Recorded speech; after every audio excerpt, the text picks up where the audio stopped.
Assalamualaikum dan selamat sejahtera. Hari ini kita ada sebuah Mercedes-Benz A200 tahun 2016. Yang ni W176 lah, 1.6 turbo, front wheel drive. Dia horsepower datang dalam 150 lebih lah, crank horsepower lah on paper.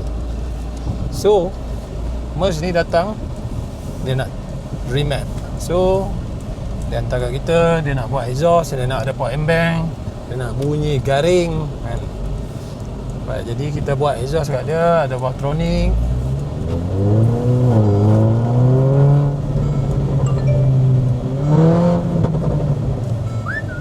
Jadi tak tahulah korang boleh dengar tak kan.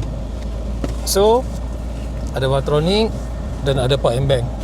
Kita buat lebih kurang nak pergi ke stage 2, tapi dia tak ada air intake. So dia dapat dalam stage 1 plus lah kita cakap. Kalau ada air intake lagi cun lah. So sekarang dia ada downpipe, frontpipe, exhaust dan Valvetronic yang kita dah buat lah. Tapi gain power, respon, pickup, torque confirm naik banyak lah berbanding asal dia, stok dia.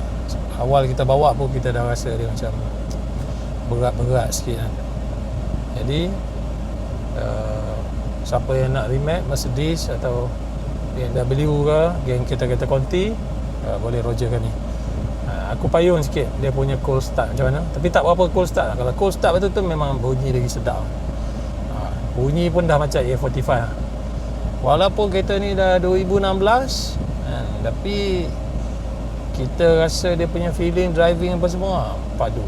Horsepower pun bila dah naik sedap sikit lah. Highway kita nak tekan, nak follow kan.